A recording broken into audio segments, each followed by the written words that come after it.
Paramashivoham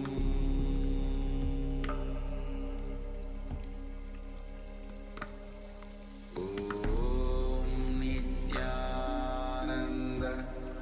Paramashivoham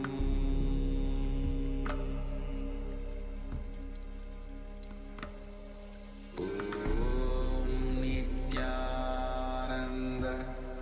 Paramashivoham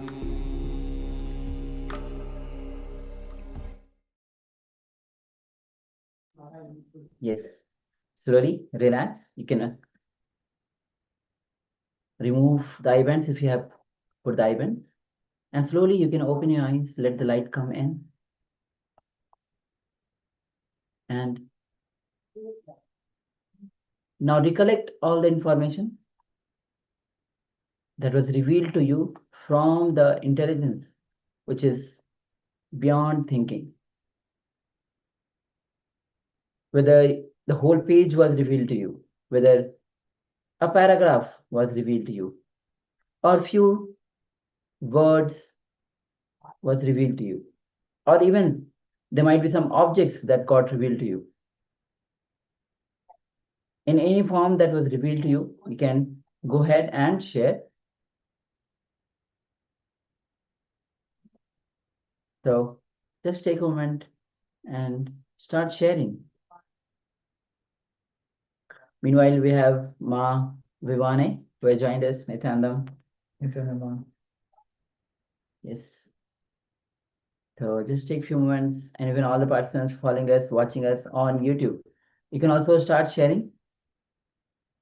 Use the YouTube chat, and let's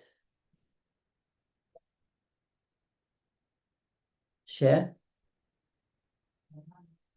Understand, power manifestation is your time to be in oneness with Param-Shiva. Swamiji says again and again and again, the life starts, or thinking is not intelligence. Intelligence happens only from the space of oneness, from the space beyond the thinking. Any creativity that happens in your life, or anybody who has anything has created in his life, has come from that space. He had even a glimpse of that space. Only then the creativity, something new happens.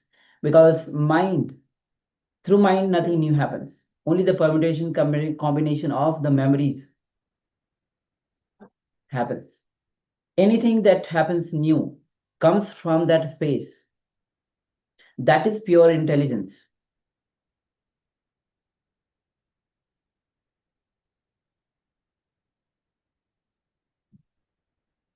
To have that strong intensity, strong declaration, that strong will to be in oneness.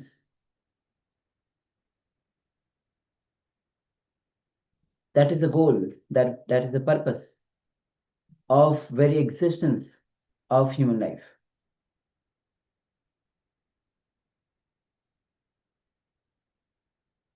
Swami says again and again that you have taken millions and millions of births, and after so many births you have got the human body. That itself is rare.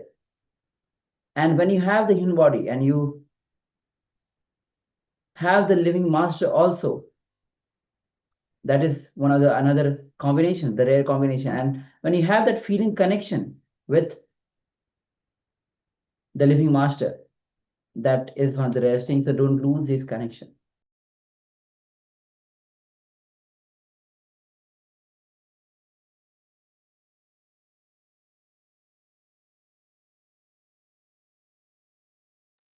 All right, so let's reveal the page. Yes, so the page is from the Science of Living Enlightenment, page number 202. And it starts with heart. The Garmandir Sanctum Sanctorium, which is in you, is Anand Gandha. Your Anand Gandha is your Garmandir, where your God, your Ishta Devata, super consciousness resides. Integrity and authenticity should be the Dwarapalakas, the guardian who will not allow tiredness, boredom, depression, or any form of powerlessness to enter inside. This is a question for me. When life does not give me what I want or the power to change what I don't like, how do I not entertain the powerlessness in such a case? It is because you entertain powerlessness that life is not giving you what you want. It is not that life first denies you and then entertain powerlessness. No, because you entertain powerlessness, life asks you to change or denies you. And the pace goes on. So if you have seen anything related to Garbandit, Sanctum Sanctorium, the powerlessness, powerfulness, giving up on life, congratulations, you have manifested this power.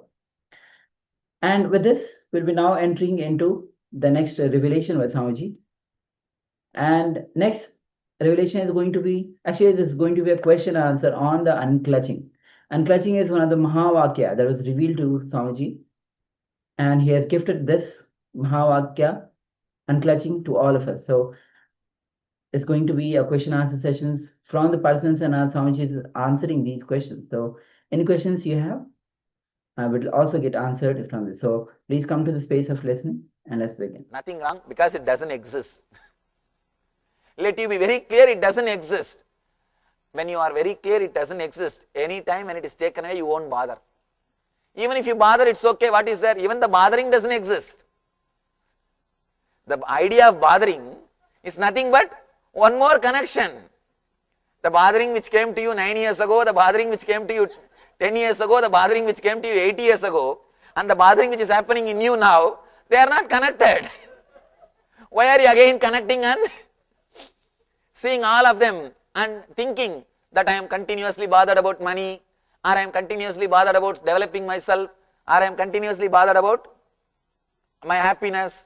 See, all these things, just more and more and more words. Even your problems are not related to the deeper level. Even they are very superficial. Just with words you are struggling. The whole thing is nothing but words. It's like your whole inner space is filled with words and you are struggling for air. You are struggling even to breathe. Because your whole inner space is filled with words. And constantly you are binding. Every inch of your being is tied with a chain. If there is a small gap, you purchase one more chain and tie it. And you don't feel comfortable even with a small gap. And you say, no, let me have one more chain, please come on, let me have one more chain. And you tie it. Only when you are completely tight, you can't move this side or that side, or you can't even breathe, then you feel comfortable. Yes, now I have enough problem, let me go to some enlightened master. And you come to me to increase my business. What can I do? I always encourage people to get married so that I will have my business. See, unless you have a constant problem, you won't come to me. I lose my business. So, can enlightenment solve some of the existing unsolved problems in science and mathematics? For example, nobody knows if there are infinitely many perfect numbers. This is a nice but a very serious question. Who is Satya? Very serious question. You see, first sutra of the Isavasya Upanishad answers this question. If you heard Isavasya Upanishad, you will understand the first mantra, Om Purnamada Purnamidam Purnat Purnamudachyate Purnasya Purnamadaya Purnamevavasishyate. When the whole is taken away from the whole remains as the whole. The first mantra of the first Upanishad, the Shanti mantra of the first Upanishad, gives answer to this question. I think I'll answer this question in a detailed way. Now I'll give you just the gist and you can remind me, I'll give you a complete answer. See, three things. Logically, according to Max, according to the normal mathematics, 2 plus 2 is 4. A plus B is C. The C cannot be more than A plus B if the A plus B is equal to C. The C cannot be more than A plus B. This is the normal mathematics. When it comes to art, when it comes to the level of art, you see in the intellectual level, A plus B is equal to C. The A separately, B separately, if you add, nothing less than C or nothing more than C can come. This is the logic, intellectual. When you come to the next level, emotional, level of the art, all the things which is used in a painting, a canvas or the color, all these things put together cannot equate the painting. There is something more in that painting. Can you say that this paint and this canvas and this much of hours from that man is equal to the painting? You can't. Even if you put that hours, 8 hours from that particular artist, same artist, if he puts the 8 hours in a different time, the painting will be different. You can't say, you can't create an equation when it comes to art. Over. You can't put all the words used by Rabindranath Tagore is equal to Gitanjali. There are so many idiots who are using the same words. They are not able to produce Gitanjali. It means what? There is something more than logic exists in the level of art. In the level of art. And there is a third logic equivalent to being. In the logic of being. In that logic, the first logic, 2 plus 2 is 4. The second logic, 2 plus 2 is 4 plus something. When the canvas is separate, it is just canvas. When the paint is separate, it is just paint. When you add these two, you can't equate it to paint. You can't equate it to painting. Painting is canvas plus paint plus something. It means what? 2 plus 2 is 4 plus something. This is a logic of art, logic of emotion. There is a third logic, spiritual logic, the logic of being. In that, 2 plus 2 is infinity. There is no 2 plus something. 2 plus 2 is infinity. When you add energy into energy, you can't say energy is 2 energy. You can't. There is something far more. And you can, one more thing, if you add master and disciple, 2 enlightened beings are appearing. How can it be? One enlightened being master plus a disciple equivalent 2 enlightened beings. How can it be? So infinity is expressing itself in the same way of infinity. You can't say that same logic applies. I'll give you how the third logic, the logic of the energy or the spiritual logic is described clearly in this mantra. The Purnamada Purnamidam Purnat Purnamudachyate Purnasya Purnamadaya Purnamevavasishyate. When the whole is removed from the whole remains as the whole. These are beautifully especially Shankara comments. Shankara's logic so sharp when he comments on that sutra, and after reading that sutra you don't need anything else. Any logic, any science, any mathematics you can shake if you know this single sutra. You can shake all mathematicians. You can shake the whole logic. And he gives a beautiful commentary. It takes long time if I have to repeat the whole commentary and explain. Just understand this one concept. This art itself is enough to break the logic. Now 2 plus 2 is something, 4 plus something. You can't equate it. What is that? Your emotion or your being. You can name whatever it is. Same way you can equate the third logic also. The third logic, something more than what you can imagine happens. Something more than what you can imagine happens. You can't equate. Your logic stops working at particular level. The big problem is, in the West, they never looked beyond the logic. Science is the most superstitious thing on the planet Earth. They have too narrow views. The fellows are fanatical. Because, you see, the other day, one doctor came and he was discussing with me.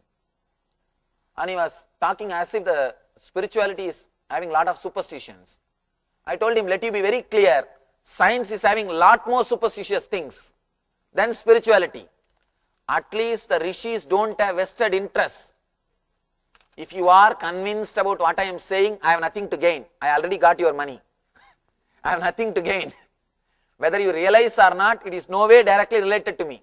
Even if you don't attend my program, whatever I am speaking is there in my website. You can completely download all our books, all my meditation techniques are available in the website, including the meditation is for your book. Even if you don't come here, directly you can download. I have nothing to gain by convincing you. Not only me, all the rishis, they have nothing to gain by convincing you. They have no vested interest. They are not associated with Vaishyas, people who are doing business. But today science is directly associated with Vaishyas who are doing business. They have to fulfill the vested interests of Vaishyas and Kshatriyas. In India, the Brahmanas, the intellectual energy is never under the control of politicians and business people. They are independent energy. The R&D is not under the control of the social vested interests or the political system. But in the other fields, other society, the R&D, the intellectual department is under the influence, under the control. They have to dance to the tunes of vested interests of society. That is why I say science is more superstitious than spirituality. There are a lot more. If you look into the science, you will understand. It is a lot more superstitious because it has to serve the vested interests of the people who are funding. In India, knowledge is free. We have liberated. Even today, anybody wants to study Vedanta or the Indian philosophy, you are given free food, stay and education in thousands of monasteries. Only in 5 cities of India, in Himalayas, 100,000 ashrams are there, where spiritual knowledge is given free of cost. Spiritual knowledge is given free of cost. This R&D is constantly going on, independent of Vaishyas and Kshatriyas, means politicians and business people. Politicians and business people are no way able to influence. They can't influence this R&D of spirituality. It is independent. But with science, they are the people who dictate. Be very clear. Science has got vested interest to convince people. To convince the people who are funding them. Otherwise, how the research will happen? Who will fund the research? Who will fund the development? Let me be very clear. Science is much more superstitious than spirituality. There are infinitely many perfect numbers. So, and I will try to give you that Shankara's commentary, and if I find time even tomorrow, let us finish the subject, let us finish the meditations. If I find time, I will repeat the commentary and give you the translation. How step by step he takes you to the logic. The infinity is there. Anything taken out of the infinity doesn't disturb the infinity. The whole remains as whole. I feel good when I hear you to talk and could relate to my lifestyle. But once I leave you and go home, my life will ask me, what did Swamiji spoke about? My wife will ask me, what did Swamiji spoke about? I can't remember anything. Is this mean I am not ready for your teachings? Be very clear, you are ready for my teachings. If you are not able to remember the words, be very clear, you digested the essence. People who are trying to remember the words, people who are taking notes, be very clear, they are only preparing to repeat, not to digest. You are in a right space, nothing wrong. You don't have to bother to repeat. Just digest and enrich yourself, that's enough. There is no need to remember and give discourse to your wife, especially. Now really, if you say all these things, your wife will never accept. She will never come to me, let me be very clear.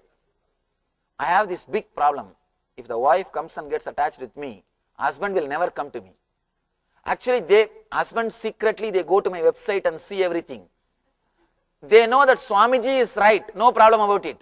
But wife can't be right, that is too much. Wife coming and telling me going to that Swami is too much. I can't do that, that is too much. Swamiji may be right, but not you. So if you really want to help your husband, never speak about me to him. Just tell him, let him go and see the website, let him read the books, just give him some books. Never give your interpretation, because he will not be in the mood to listen. Same way, if you are here, your wife is not here, never try to inspire her. Just tell her to see the website or give books. Never try to give your interpretation, and you will make her only move away from me by your interpretations. By your interpretations. Because she knows clearly that you are wrong. And he knows clearly you are, whatever you do is wrong. So do not try to help each other, at least in my case. So I have seen this is a common problem. These are all FAQs actually. Somebody asked me, Swamiji, how to make your wife spiritual? How to make her meditate? How to make her as a spiritual being? I told him, if I know the secret, why do you think I have become Swami? If I know the secret, you think I would have become Swami? Nothing can be done about it. You can't do anything about it. This is honest truth, I am telling you. You can't do anything about it. Unless they decide, nothing can be done.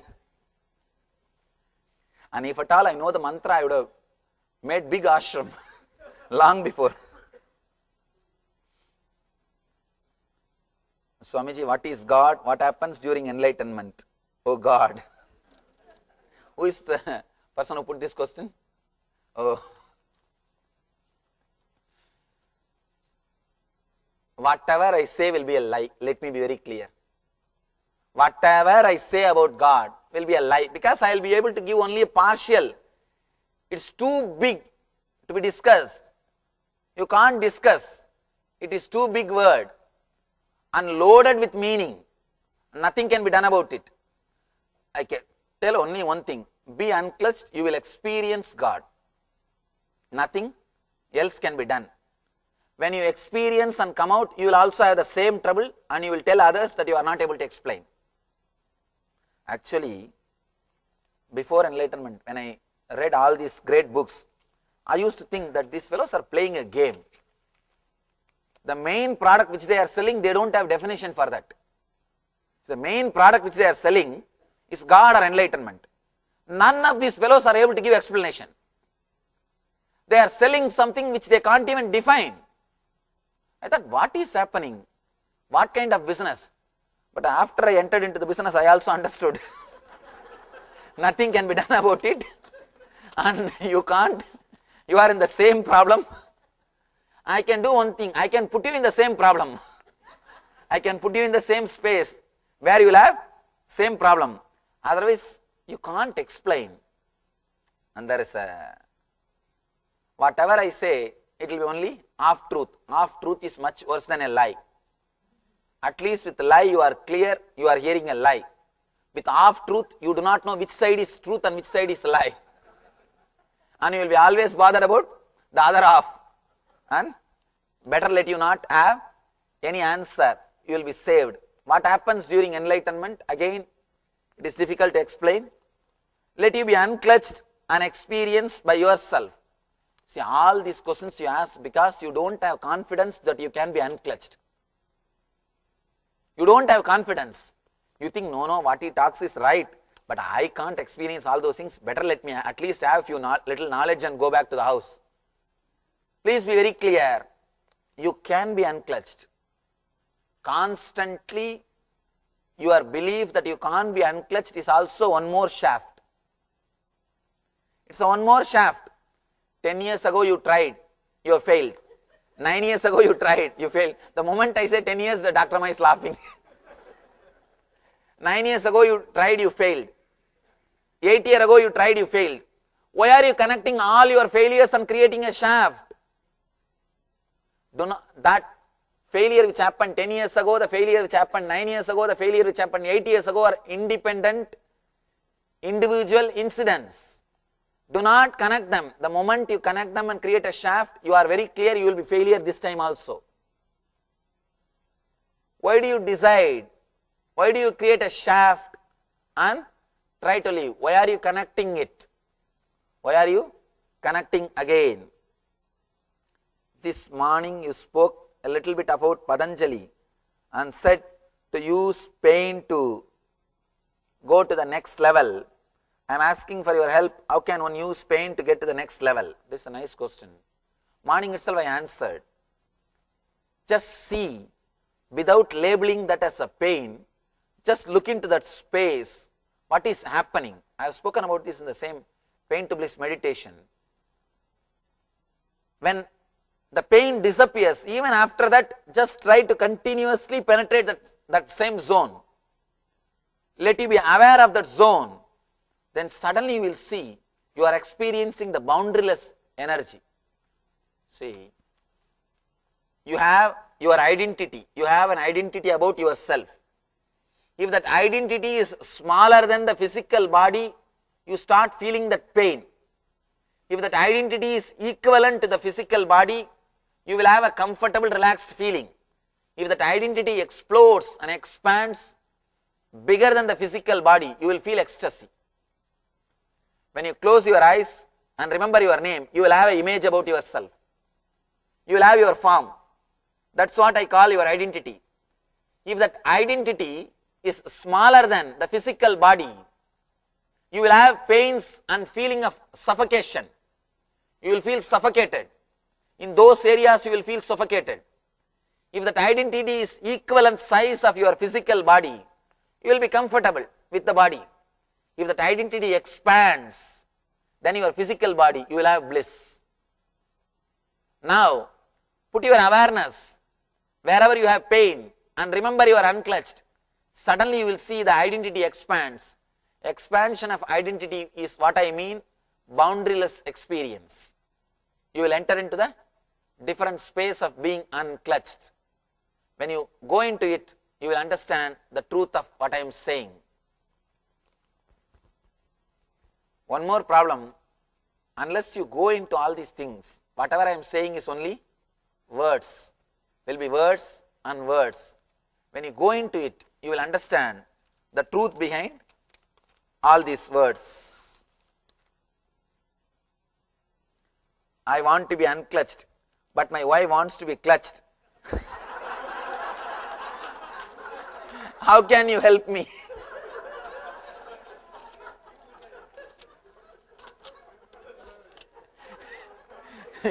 Now you have to choose between Swami and wife. What to do?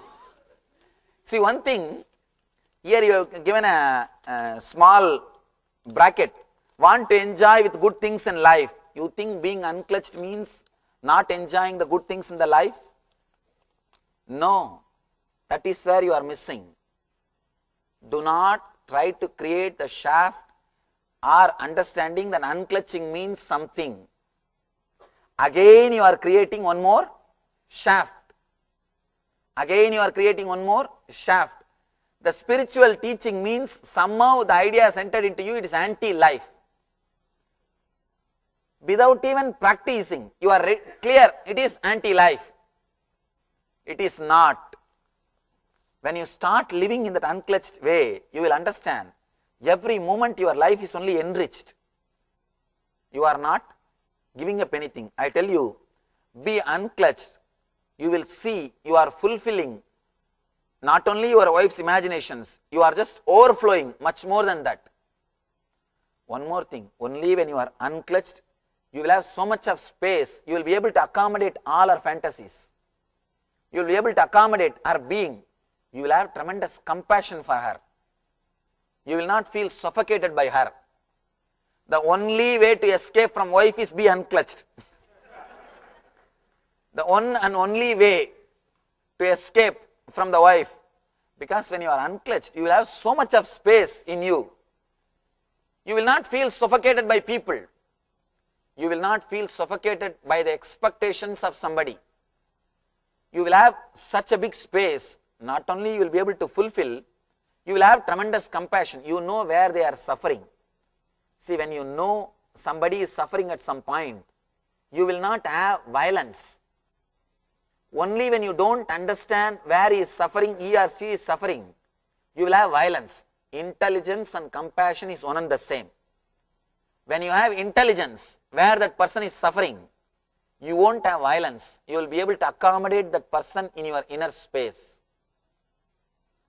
You will have a different quality of your life, I tell you. Only when you relax, only when you unclutch yourself, you will understand. When you are unclutched, you will not get irritated. You will not be moved. That person may get irritated. You will not get irritated. Your very energy will be totally different. If the shaft is created by our mind, an identity, what is the purpose of mind or identity? Only you have to know the purpose. How will I know? Only you will know the purpose of the mind or identity. What you think you want to achieve in the world, that is the purpose. If you want to become a doctor, doctor. If you want to become a lawyer, lawyer. If you want to do something, that is the purpose of your identity. But the problem is, it is you who is creating.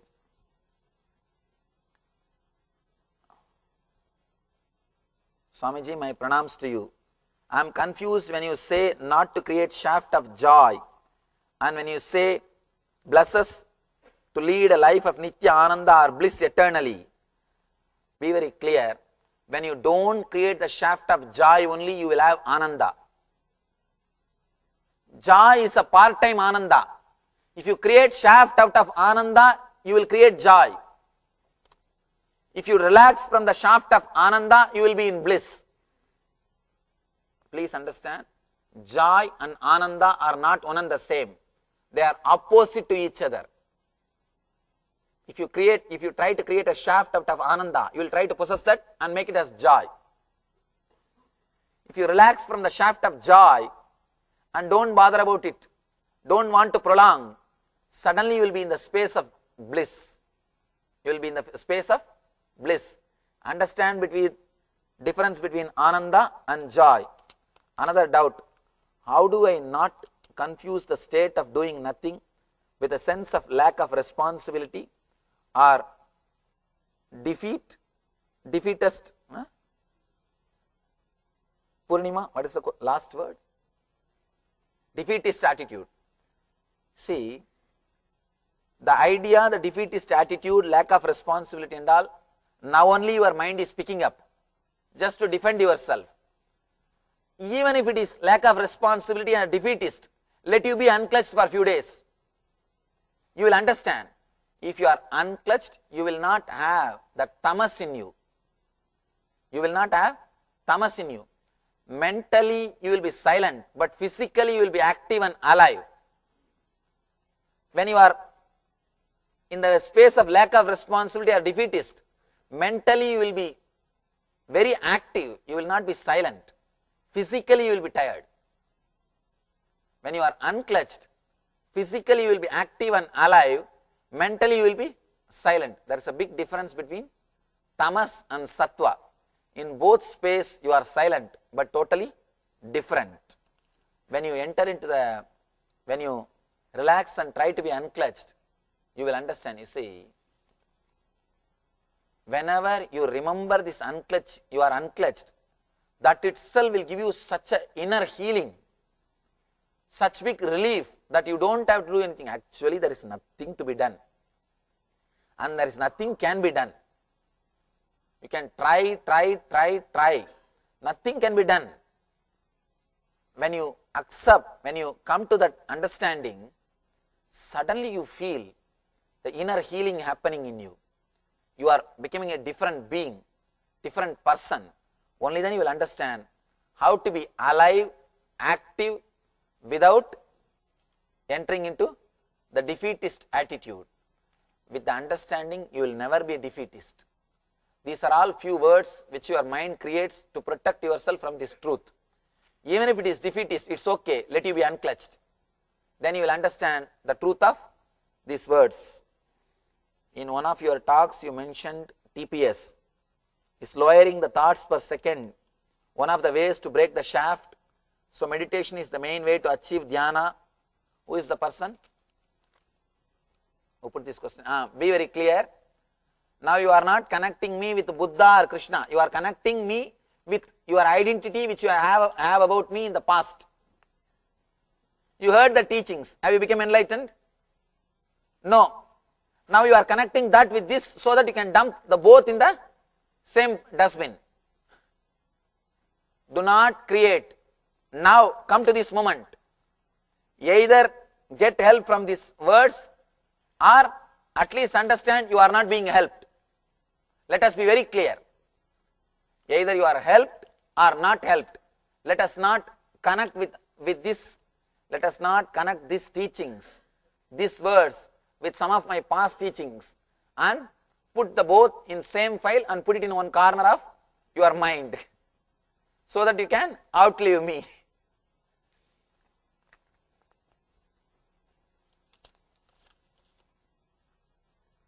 Outsourcing joke. An American outsourced his job to an Indian IT by paying 30% of his salary and instructed his outsourced employee to do new mistakes so he can preserve his job. Who is the person? Yes. Anyhow, new mistakes so that he can preserve his job. When a person feels that they are not their body and can thank their body for letting them use it, what is this when you thank your body for transporting you? Really you will feel grateful to the body and you will feel completely comfortable with your body. Who wrote this question? This question? First intelligent question. In this whole series, first intelligent question. I think you really understood. You have done the first session. If you really do the first session, you will come to this experience. You will feel completely comfortable and grateful to the body. If you have not felt the gratitude towards the body, you have not done the first session. Be very clear. Still you carry the irritation in you. When you feel so blissful in the body, inside the body, you will feel so happy, so homely with this whole system, you won't feel lonely at all in your life. Constantly you will be feeling homely. You won't feel lonely. Feeling of loneliness or feeling of need for the other person you will have that feeling for the need. You will feel the need for the other person only when you are not comfortable with your body. If you are completely comfortable with your body, you will never feel the need for the other person. Even if you have to share yourself with the other person, you will be overflowing. You will not be demanding. You will not be begging. You will be just overflowing. If you are feeling the need for the other person, be very clear, you are not comfortable with your body. You are not ease with your body. If we could attain enlightenment through, I am not able to understand, read, through Krishna or Jesus, etc. Why do we need a living master? Thank you. Who is the person who put the question? If you can achieve enlightenment through Krishna or Jesus, you don't need living master. The big problem, even with a living master, you are not able to achieve. What are you going to do with the masters who don't have the body? People come and ask me, Swamiji, can you teach me how to connect with the ascending masters or how to talk to the great masters and get their teachings? I tell them, directly I am speaking in the language which you understand. That itself is not helping you. How are you going to be helped with somebody who is not going to speak in the same language in which you are able to understand? So be very clear. If you can achieve enlightenment with Krishna or Mahavir or Jesus, you don't need enlightenment, living master. But usually this never happens. How would you approach Christian person to accept meditation? I don't approach anybody to accept meditation. It is up to them. It is telling my family about my practicing meditation. How do I tell them without hurting their feelings? Only you have to design. I don't know. I have not yet created any mechanism for it. Maybe you can slowly show the transformation which you are having in your life. Maybe by seeing the transformation which you are having, which you are expressing in your life, they will be inspired. The only way is to show in your life to inspire them. Otherwise, put your foot down and be very clear, that's all. What is there? That is the only way. If meditation is not the channel to spiritual enlightenment, then why should we meditate? What exactly are we supposed to do? Meditation is channel for enlightenment. I don't say meditation is not the channel, but when I say the word meditation, being unclutched, not getting caught with one more shaft. If the meditation creates one more shaft, be very clear, you will not be getting enlightenment. If we are not the bodies, how do we feel the pain of the body and fear of losing the body? And if karma theory is not right, how do we transmigrate? Two things. I don't say you are not the body. You are not the body should become experience in you, not the theory given to you. The second thing, whether karma theory is not right. If the karma theory is not right, again, I don't say karma theory is not right. It is not complete. It can't answer all the logical questions. It can't stand a sharp logic. It can stand to do business, but not to understand for yourself. People come and ask me, actually, a small incident really happened. One boy was brought to me by the mother, and the mother is telling me, Swamiji, please tell him, he is not listening to my words, please tell him to obey me. I said, how can I tell? I myself never obeyed my mother. I ran away from the house. My mother tried her best, but I ran away from the house. I myself never obeyed. How can I say, obey your mother? But you know, women are women. She was very adamant. No, you have to insist, you have to tell, please tell him, he has to listen, he has to obey me. Then I called him, see, why don't you obey your mother? See, I am obeying. I myself, I am obeying her. Why don't you also obey her? And listen to whatever she says. This guy asked me straight away, Swamiji, she herself is not happy. If I follow her, I will also become like her only. Why are you asking me to obey her? Why are you asking me to follow her? I was shocked. Somehow I convinced him, but I am not convinced. Same way, I can use karma theory to convince somebody, but I am not convinced. Karma theory is a beautiful way to give healing. See, at some point, human beings need some consolation, some healing, some effect. For that, beautiful. For society, karma theory is really beautiful. It can give a healing effect. It can give a big comfort feeling, but not for the seekers. Not for the seekers. The beautiful word in Kathopanishad. It's like walking on the razor's edge. Shurasya dara vishitani kecha. It is not for the people who are the seekers of truth. At least not for the people who have come up to the level of Dhyana Purana. For a society, it's a good idea. You can see there's an interview in India Post. I accepted the karma theory and spoke about that in India Post. For public, it is good. It gives you an inner healing effect, and you don't have to suffer too much, torture yourself too much, and a lot of psychiatric problems will be avoided. You will be more balanced and less depressed. For all those things, karma theory is okay. But ultimately, when you start seeing the truth, that doesn't hold good. With the sharpest logic, when you penetrate, that doesn't hold good. That's what I mean, Swamiji, when I say karma theory. So the only way to transmigrate is just unclutch. Unclutch, and all the concept of pain, pleasure. I am saying, flood everything with truth. Let everything be flooded away. Let you be completely flooded by the truth.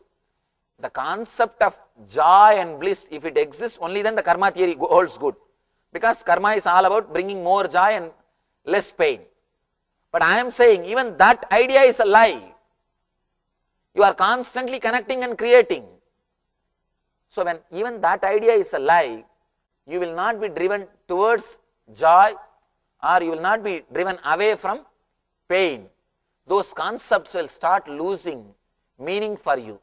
You will start living in a different space. So, did not Krishna and Buddha advocate the theory of karma? They must be giving interview to like India Post. You understand? They would have been giving interview to that time India Post. So that is the reason they would have advocated. So, one more thing, when I speak to the public, the truth has to be told in a different way. But when I speak to the seekers, especially when I wanted to say the ultimate truth, it has to be explained in a clear way. It's just the levels of understanding. I am not against the first level, but when I have to say the ultimate truth, I have to completely pull down the whole structure. Only then you will be awakened to hear the truth. Then the truth can be given to you. If it is so, can laziness be root cause of bringing 6 doshas in life? Kama, Krodha, and oh God. Who is Madhusudan? See, laziness is one more shaft. The lazy feeling which you felt 9 years ago, the lazy feeling which you felt 8 years ago, the lazy feeling which you felt yesterday, they are complete independent happenings. Why do you want to connect and decide you are lazy or you are not lazy? Both ideas are lies. Then you will have one more idea. I have kama, I have krodha, I don't have kama, I don't have krodha. All these things again and again creating more and more shafts, more and more connections. These 2 days I will see that you experience that shaftless zone. So I am not going to let your attention move to anything else. Again and again and again. See, I can't put a straight tape recorder. Be unclutched and be unclutched. Instead of putting a tape recorder, I am going to do that work. Let it be very clear, by your very nature, you are unconnected, illogical, independent, unclutched thoughts. Swamiji, is enlightenment a neurobiological phenomena? If yes, is there any rearrangement of physical structure of the body? God, nice question. Who is the questioner? Oh, it's a very personal question. I can say, if you can relate and understand, otherwise forget about it. It is a neurobiological phenomena. Actually, biologically also a big change happens, transformation happens. So many things happened in me, but I don't think it is a compulsory for every enlightened being. Sometime it happens, sometime it doesn't happen. So it is not a compulsory, but in me lot has happened. The whole body has become very sensitive. Now it has become little, but even then not like a normal human beings. Even now if you touch the feet, you will feel as if the bone is covered with butter. Bone is covered with butter. When you come for energization, you can touch and feel. But now everybody will start pressing. All right. When you come for energization, you can feel it. And still now it is in the form, like a bone is covered with a butter. And 1 year ago, even if you put your thumb, you can see the impression. It used to be so soft. Now it has become little hard because I started walking without chappal. Just to make it little hard, I started walking without chappal inside the ashram. Now it has become little hard. Even then it is not like a normal human beings. Lot happened in the body. 9 months I was not able to speak. From January to November, I was completely dumb. Sometimes now also that is different. I was not able to speak. The words won't come fluently. And if I move the right hand, left hand will not move. The movements are not coordinated. The coordination doesn't happen. If I try to express few words, then I won't be able to move any part of my body. I have to arrest all the other movements and try to use few words. If I start moving the body, then I have to completely stop all other movements. Only one movement will happen. Like this, something has happened in me also, but I don't know exactly what all has happened. Maybe I am thinking of doing little research, what all has happened. And this doctor, the St. Louis doctor was doing experiment, he was saying, just like that lamas, 6 times more energy was getting produced, that metabolism rate was very high. He was saying few things, but I don't know completely. As far as my understanding goes, it is neurobiological phenomenon also.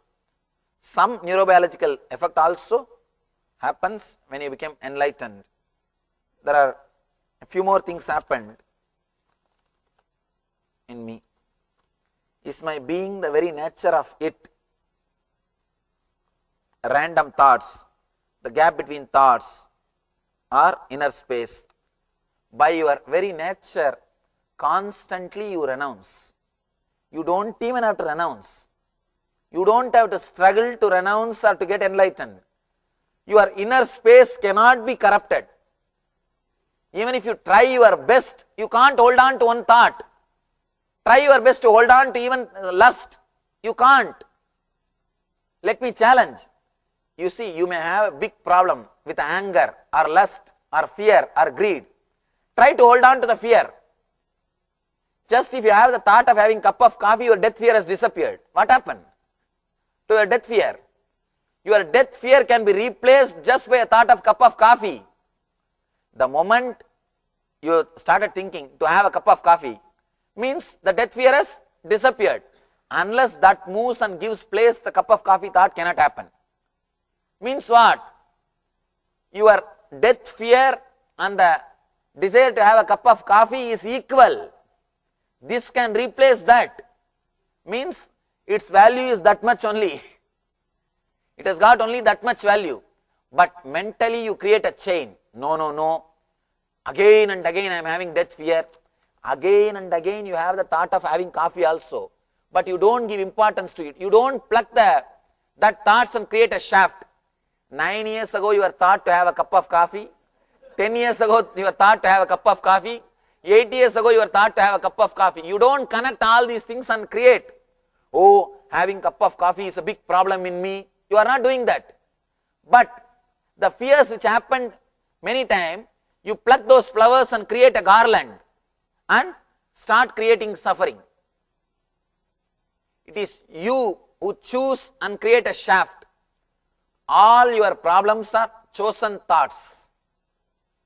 All your problems are chosen thoughts, believing that they are connected. You can see what you have written. Just see. Random thoughts. So much is there in front of you. Some 1 million thoughts are there. You just picked up 10 thoughts and you say these 10 thoughts represent the 1 million thought. How can it be? In your inner space, no thought holds value. No thought holds any value. People who try to renounce fear, who wants to get rid of fear, understand your fear has no value except your fear about that fear. Your fear has no value except that your fear about that fear. Thought to have a cup of coffee can replace your fear means what is your fear? Tell me. It is not even worthy of cup of coffee. It is not worthy of just cup of coffee. Cup of coffee can replace the thought of fear. And you think, no, I can't replace it. I'm trying so much my best to get rid of my phobia, Swamiji. I'm trying my best to get rid of some of my problems. A glass of water can replace it. then understand, by your very nature, your inner space renounces, your inner space rejuvenates, your inner space doesn't hold thoughts. By your very nature, your inner space is pure.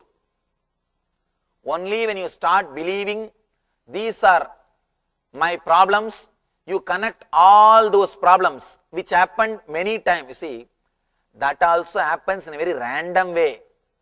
Suddenly something raises, something falls, something raises and something falls. But when it raises, you pick up, no, don't leave, come. And you connect all those thoughts and create an idea, you have fear. All your phobias can be addressed with this single truth.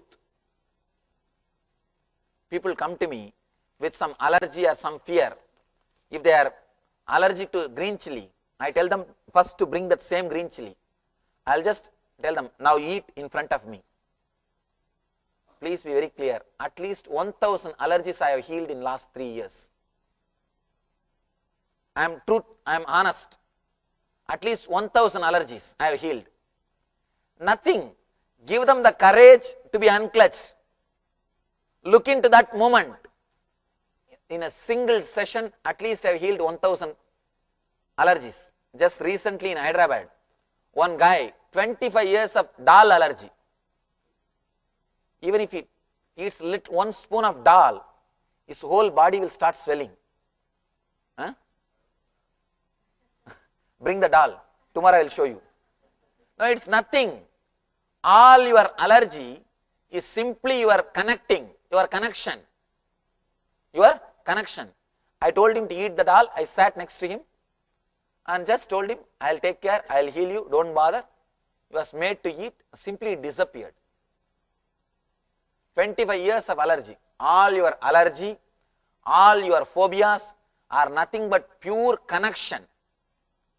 Pure connection. The one thing is, in India you can do all these things courageously. In this country very difficult. Because the social system, anyhow, with our guys we can do, no problem. Nothing will happen, don't bother. Please discuss short-term memory and long-term memory.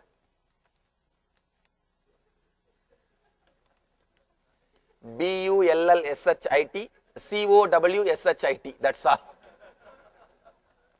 The difference between these two is what I call long-term memory and short-term memory. Taking notes is not good as you say, what? I am not able to read. Who is the questioner? Alright, I will at least read the other words. And writing will improve input, and so I thought very memory, interested in subject, can't remember all your statements, oh God. Anyhow, when I read this question, I remember a small statement. Oh, Swamiji, your handwriting. No, your handwriting I am able to read. I know your handwriting by now. Your handwriting. Right. All right. When I read this, I remember a small story. There was advertisement in the newspaper. We want a manager who knows how to read and write French. One guy applied. He said, I can write but I can't read. The manager was shocked and he asked that guy, please come for interview. When he came, he said, please write. He started writing. Manager said, please now read. I am not able to read what you have written. The guy said, I told you I can only write, I can't read. I can only write, I can't read. So I think this is the same thing.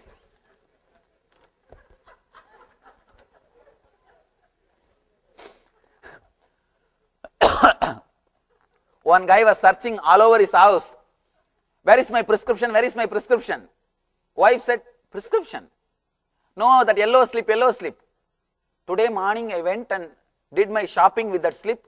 Now your daughter is playing piano with that slip. Same prescription slip. Somebody uses to go for shopping. The other person uses for playing piano. You have not understood. All right, you missed the story. That is that same prescription from the doctor. It is used for as a music notes for piano and medicine. Doctor is not laughing because it is related to our business. Anyhow, let me answer this question. You see, you don't have to remember all the statements which I am uttering. You have to remember the truth behind the statement. This moment, understand you are unclutched and solve all your problems this moment with the truth. See, when you solve all your problems with this moment, when you feel that freedom and inner healing, this very healing has got so much of power. Again and again you will be made to remember the truth. Unless the truth gives you the result, freedom this moment, it is not worth remembering. If it helps you in this moment, you will not be able to forget it. You will not be able to forget it. If it is not helping you this moment, please do not carry in your head. It's unnecessary luggage, garbage. So that is the reason I tell you, let you have the effect this moment. Let you understand, either you must be able to accept that you are unclutched or struggle with that you are not able to accept. It's okay. Let you start working this moment. If you carry in your notebook, your mind will say, no, when I go back I can read and try to practice. You will never do. I have always seen people taking notes and they will put it in their almirah, cupboard. After 5 years when they move their house or clean their house, when you are packing, your son will bring that notes and ask you, Baba, what to do? Dada, what to do with his notes? Oh, that Bangalore Swami came, na. You will dust that and oh, that time I have taken, put it in dustbin. Put it in dustbin. So all notes goes to dustbin only. That is the reason. Why do you spend so much of time to put it in the dustbin? Then better put the empty paper in the dustbin. Let you carry inside your being as an understanding. We see 8-9-year-old kids getting diseases like cancer. No kid develops shafts at such an early age. No, never think. That's why I was telling you. I can't even say you are developing a shaft at that when the time you start thinking. Sometime you bring shaft. You bring shaft. Your body itself is made out of memories. Memory means you create shafts and bring shafts. So be very clear. You can't say when you start creating the shaft. When you start creating the shaft, all the questions are over? No more questions. That is nice. Everybody has understood whatever I am saying. All right, now at least share your understandings. Let me see how deep it has gone. Yes.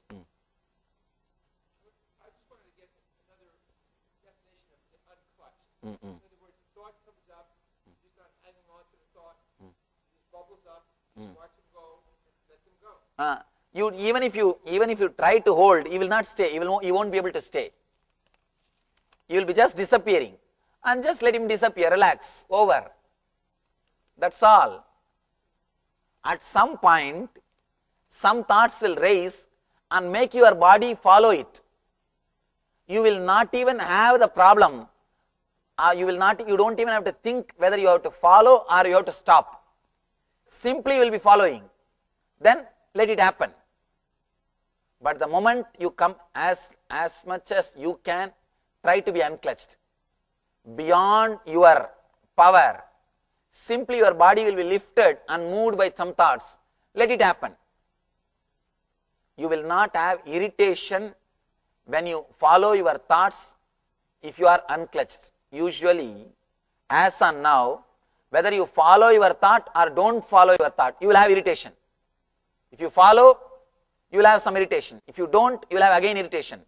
If you are unclutched, that irritation will disappear. Whatever doesn't need to follow, you won't follow.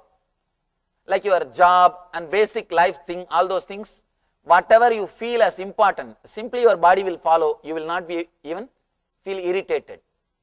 you will not be feeling the suffocating feeling if you completely see it's raising and falling and dropping and things happening. Is there any value in namasmarana of God? Oh God. I think morning itself I answered this question. I do not want to disrespect all these traditions. See, they all help you to come up to a certain level. But if you ask from the level in which I am talking about the unclutching, it is not going to help you. The namasmarana is not going to help you. Let you be very clear. Remember that you are unclutched, that will help you. Not any other. See, namasmarana, what are you trying to do? You are trying to create a same shaft, which you can't.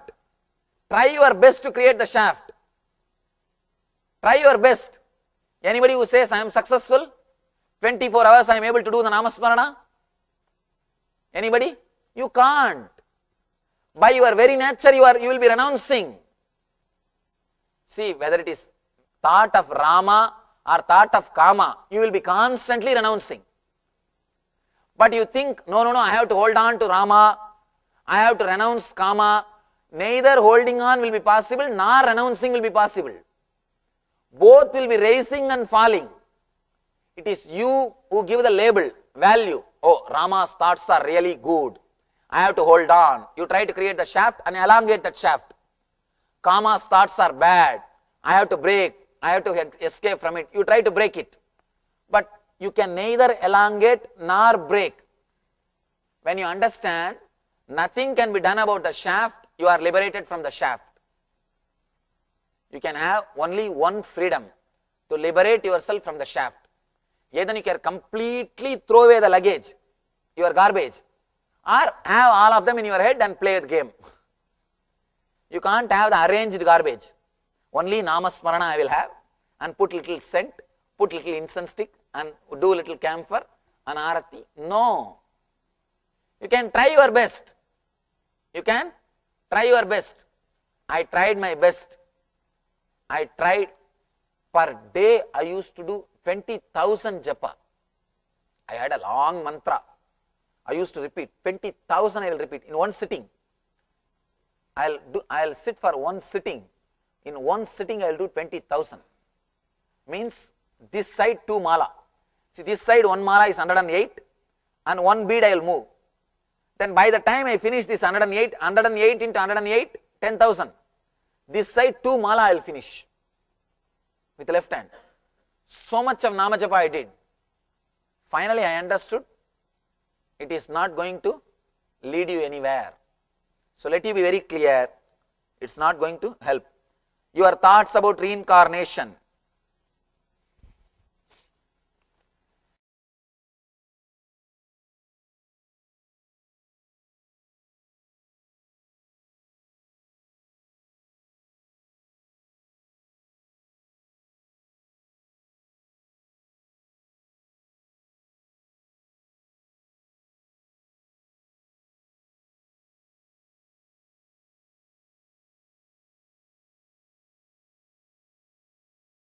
Established since 2002 in the United States of America, the United Ancient Nations is an intergovernmental organization currently made up of 160+ members and indigenous nations. The UAN and its work are guided by the purposes and principles contained in its founding charter.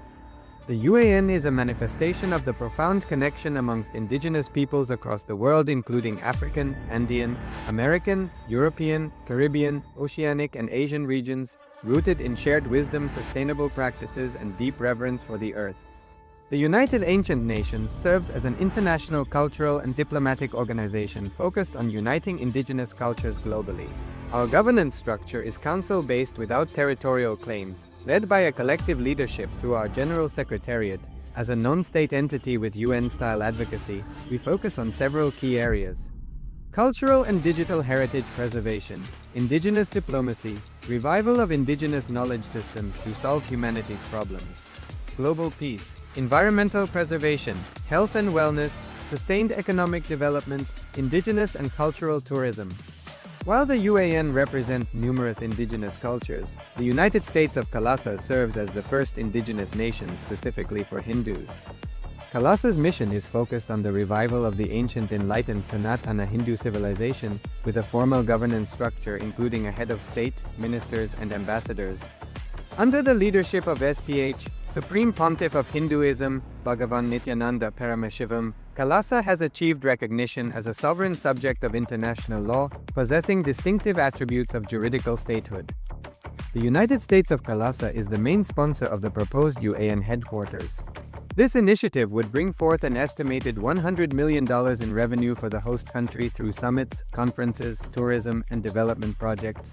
The proposed UAN headquarters would represent the world's indigenous nations and peoples through its architectural design.